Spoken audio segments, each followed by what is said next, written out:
in behavior is what we call the behavior at the far left and right side of the graphs of polynomials. To determine the end behavior of polynomials, we look at two things. We look at the degree first, and if the degree is even, we can say that both the left and right-hand side, so the left and right end behavior, will be the same. Now, a good example of this is a quadratic. So this is x squared, and it has an even degree too, and both the left and the right hand side of this graph go up. An odd degree polynomial, the left and right end behavior will be different.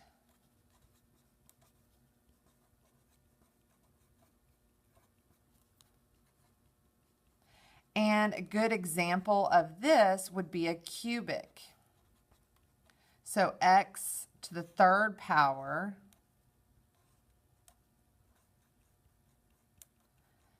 the right side, should be a 3. The right side should go up and the left side goes down. So those end behaviors are different. Now the degree only gives us part of it. It tells us, are they going to be the same or are they going to be different? The leading coefficient gives us the other part. And if the leading coefficient is positive, then the right side will rise or go up. And if the leading coefficient is negative, then the right side will fall. So if you combine what you know about degree and what you know about leading coefficient, you can determine the end behavior of polynomials without having to graph them, which is handy. So let's look at these two examples real quick. And first we're going to look at what is the degree. So in this particular example, my highest exponent is 4. So my degree is 4, which is even. And my leading coefficient is -5, which is negative. So the leading coefficient tells me my right side will fall. And because the degree is even, I know both sides will do the same. So the end behavior should fall on both sides. Now this example over here, my degree, my highest exponent is 5. So my degree is 5, which is odd. And my leading coefficient is 6, which is positive. So my positive leading coefficient tells me my right side will rise. And because I have odd degree, I know the left side will be different from the right side. So that is a brief sketch of my end behavior. Once we have determined the end behavior, on the left it does this, on the right it does that, there is a fancy mathematical way to write it. So let's look at a graph real quick, and I don't know, I'm just going to make something up here. So here's a graph of a polynomial. And let's describe the end behavior of this graph. So in English first, I'm going to say on the left, the graph falls.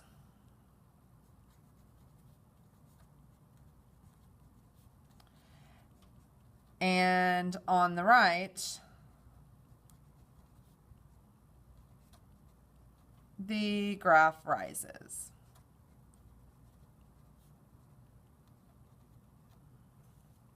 So that's the English description of this end behavior. Now let's use mathematical terminology to describe that. And what we're going to say is as x goes towards. So as x goes towards negative infinity, and that means on the left, because here's my x-axis, here's negative infinity, here's positive infinity. So as the graph goes to the left, what is it doing? It's going down, or it's going towards negative infinity. So as x goes towards negative infinity, f of x goes towards negative infinity as well. So this piece means on the left, and this piece means the graph falls. Now let's do the right side. On the right, so as x goes towards positive infinity, f of x does what? Well, here's my graph. F of x goes towards positive infinity as well. So each time you describe end behavior, you're always going to use on the left and on the right. And then whether your graph goes up or down, that's going to change. So you're going to kind of have this like standard format, and it's going to look like this. X goes towards negative infinity. F of x goes towards, and this is where you're going to fill in the blank. And here, x goes towards positive infinity. F of x goes towards, and here you're going to fill in the blank. So remember what this means. This means on the left, and this means on the right. And over here, you are either going to put in infinity or negative infinity, depending on if the graph rises. So this would give us a rise, and this would give us a fall in our graph. Hopefully that makes sense.